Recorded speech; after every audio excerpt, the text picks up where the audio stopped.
Stove on பண்ணிக்கோங்க. அதில் ஒரு பேன் வச்சுக்கோங்க. அதில் தேவையான அளவுக்கு நல்லெண்ணெய், அதாவது ஒரு 3 குழி கரண்டி நல்லெண்ணெய் ஊற்றிக்கோங்க. ஒரு ஸ்பூன் அளவுக்கு கடுகு ஆட் பண்ணிவிட்டு ஒரு 1/4 ஸ்பூன் அளவுக்கு ஜீரகம் ஆட் பண்ணிக்கோங்க. நல்லா பொரிஞ்சு வந்ததும் சாப் பண்ணியிருக்கக்கூடிய ஒரு கைப்பிடி அளவுக்கு இருக்கக்கூடிய பூண்டு ஆட் பண்ணிக்கோங்க. ஒரு ஃபுல் கைப்பிடி இருக்கிற மாதிரி வெங்காயத்தையும் ஆட் பண்ணிக்கோங்க. அதாவது வெங்காயத்தை பொறுத்த வரைக்கும் நீங்கள் 1 இல்லைனா 1.5 பெரிய சைஸ் வெங்காயம் ஆட் பண்ணிக்கோங்க. தக்காளியை பொறுத்த வரைக்கும் 2 இல்லைனா 3 தக்காளி அந்த மாதிரி ஆட் பண்ணிக்கோங்க. நான் சைஸ் வாரியாக சொல்கிறேன். அதே மாதிரி கொஞ்சமாக கருவேப்பிலை ஆட் பண்ணிவிட்டு எல்லாம் நல்லா வதங்கட்டோன்னு வெயிட் பண்ணுங்கள். நல்லா வதங்கி வந்தோடனே உங்களுக்கு இந்த மாதிரி வருங்க. இந்த டைமில் நம்ம கட் பண்ணி வச்சுருக்கக்கூடிய முள்ளங்கியை ஆட் பண்ணிக்கலாம். உங்களுடைய தேவைக்கு ஏற்ற மாதிரி முள்ளங்கி ஆட் பண்ணிக்கோங்க. கொஞ்சமாக சால்ட் ஆட் பண்ணிக்கோங்க. டேஸ்ட்டுக்கு ஏற்ற மாதிரி போட்டுட்டு நல்லா மிக்ஸ் பண்ணி விடுங்க.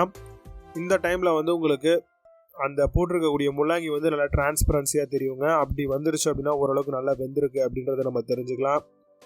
இதில் 1/2 ஸ்பூன் அளவுக்கு மஞ்சத்தூள், முழு ஸ்பூன் அளவுக்கு வீட்டு குழம்பு மிளகாய்த்தூள், வீட்டுக்கு அரைக்கிறோம் இல்லையா அந்த மிளகாய்த்தூள் 3 ஃபுல் ஸ்பூன் அளவுக்கு நம்ம ஆட் பண்ணியிருக்கோங்க. இது பொரி குழம்பு அப்படிங்கிறதுனால நம்ம அதிகமாக ஆட் பண்ணலாம். அதுவும் நம்ம வீட்டு குழம்பு மிளகாய்த்தூள் அப்படிங்கும்போது நம்ம அதில் நிறைய இன்க்ரீடியன்ட் போட்டிருக்கோம். ஸோ அதனால் உங்களுக்கு காரம் கரெக்டாக மேட்ச் ஆகி வரும். இது எல்லாத்தையும் நல்லா மிக்ஸ் பண்ணி விடுங்க. இப்போது வேகிறதுக்கு ப்ளஸ் குழம்பாகிறதுக்கு நம்ம தண்ணியை ஊற்றிக்கலாங்க. 1.5 கப் அளவுக்கு தண்ணியை ஊற்றிக்கோங்க.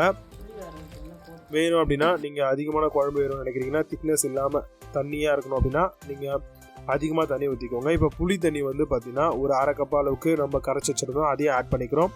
இப்போ அந்த புளி தண்ணி அந்த எண்ணெய் எல்லாம் மேலே மிதங்கின்னு வரணும். நல்லா குழம்பு கொதிக்கணும்.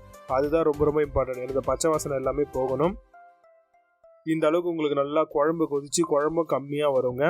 இந்த டைமில் நல்லா மிக்ஸ் பண்ணி விட்டுட்டா நீங்கள் ஸ்டவ் ஆஃப் பண்ணிக்கோங்க. இப்போ உங்களுக்கு சூப்பரான முள்ளங்கி பொரி குழம்பு ரெடி. ட்ரை பண்ணி பாருங்கள்.